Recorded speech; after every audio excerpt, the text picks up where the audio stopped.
Good morning, everybody. We're going to be talking about copyright this week. And just as a quick overview for the week, we're going to go through the copyright. I'm going to introduce you to a program called, or not a program, but a resource called Creative Commons, if you've never heard of that. And then we're going to use our knowledge of copyright to find some media-based sources revolving around your topic and going back to your PLN. So this week's not difficult, but it is a really important week for you as a teacher to understand what you're up against when it comes to something like copyright. So, copyright is basically the exclusive rights given to an author or creator of an original work. This work could be more or less anything.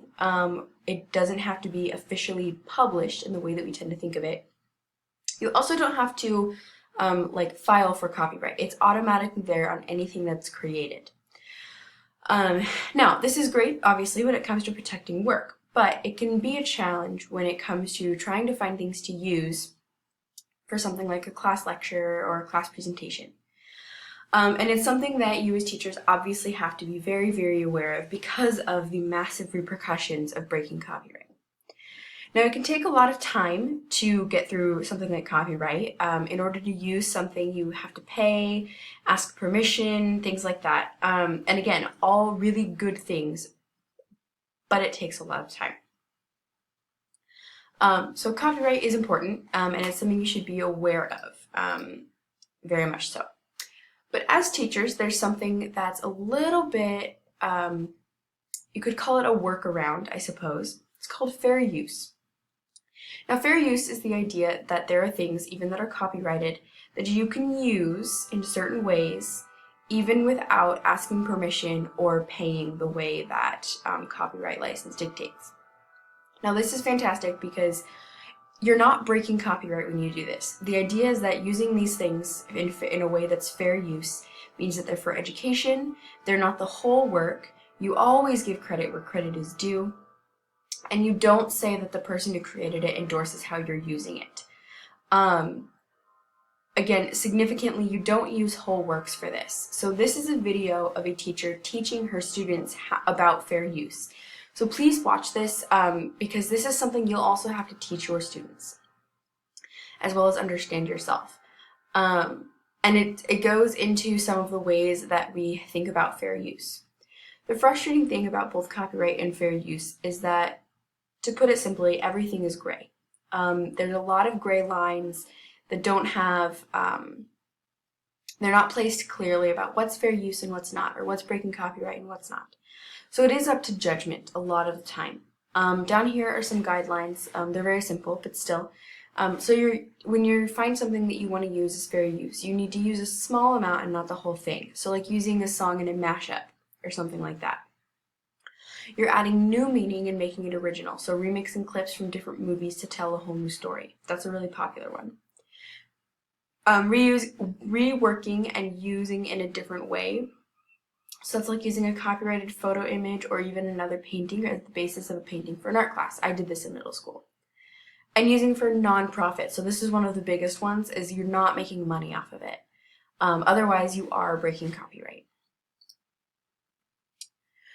So fair use is important to have a handle on. And another thing that's important to know about is Creative Commons. Creative Commons is what I would call a database, for lack of a better word, but it's also a lot more than that, that allows people to choose how they license their work and how they choose to share it. Now, this is great because, like I said earlier, work is automatically copyrighted. So what this allows is for you to say, like, okay, yes, this is mine, but, and then you have a whole bunch of options. You can put it things like, anybody can use this for any purpose, I don't care. You can use this, but you just can't sell it. You can use it, but you have to leave it exactly as is, or you can use it, but you have to change it. You can specify how you want it. The idea behind the creation of Creative Commons was that we can give back creativity and innovation to the creators, which is, I think, really cool. And you can share knowledge in a free way. So this picture here is called a ThingLink, and there's a link here to learn how to make one if you'd like. And there's 4 videos on it that I highly recommend watching. They just give you an idea of the mission behind Creative Commons. And so definitely take a look at that.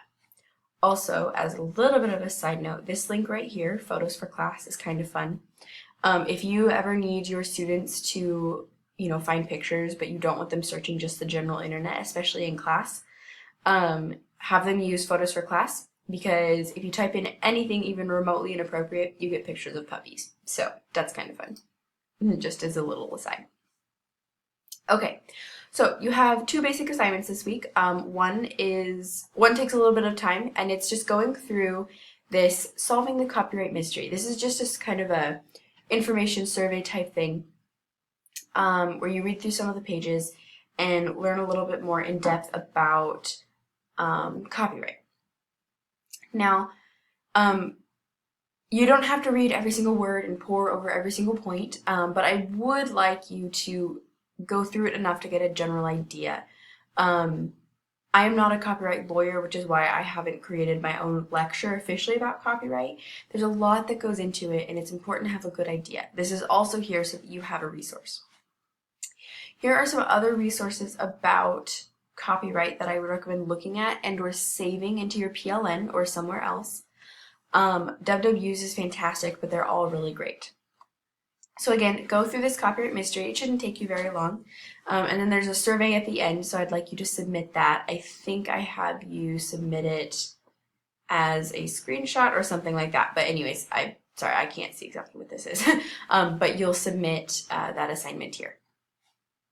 So go through that. And then the second part of your assignment this week is actually to put some of what you learned in practice.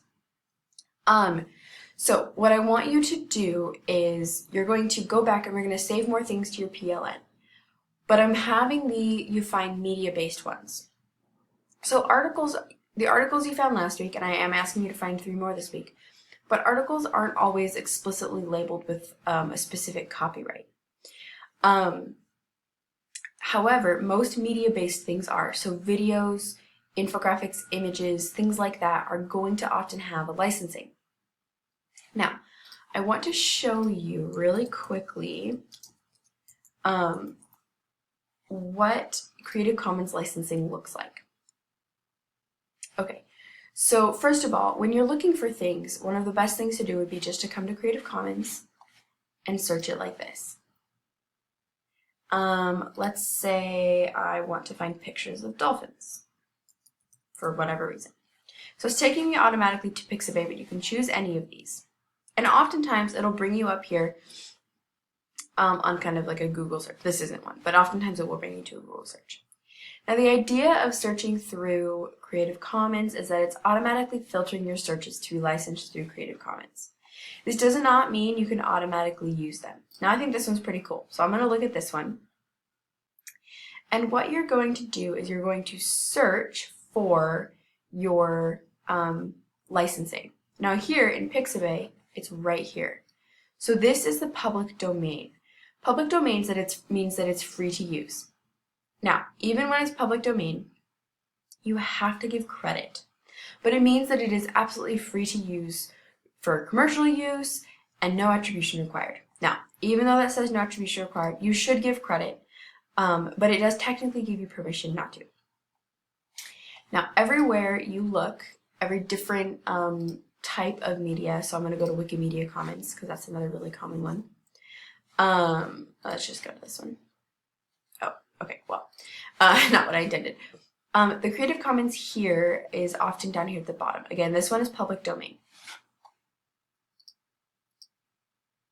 So they all have different icons, and I recommend searching the Creative Commons website and finding out what those all look like so that you can become familiar with them. Every place you look has them stored differently, but what I want you to do, or has them displayed differently. But what I want you to do as you search for your sources this week is to actually find how each one is licensed if you can. This is not as important for the articles, but definitely for the video. The blogs may or may not have it, but the infographics and images will. So definitely look for how they're licensed. You don't have to find ones that are specifically through Creative Commons if you don't want to, but I recommend getting familiar with the resource, so why not? it'll be more useful again for the infographic and image and blog and stuff like that than it will be for the articles, but feel free to try it however you'd like. So that is your assignment for this week. Not super difficult, but I think a really, really important one to actually spend a little bit of time with. Copyright is super important. Your integrity as a teacher greatly depends on your proper use of resources.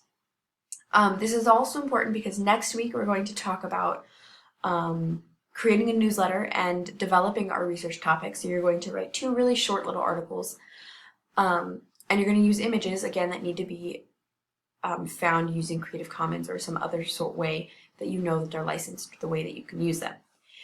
This is the first week that we introduce a topic called information literacy. We'll talk about it more next week. But knowing how to use sources in a way that doesn't break copyright is like the first step of information literacy. So good luck on this week, and I look forward to working with you. Please don't hesitate to ask me any questions and contact me with any concerns. I try to answer email pretty quickly. Again, I'm always on campus Monday, Tuesday, Wednesday, so anytime you ever need to set up any of those days, let me know. Have a great week, guys.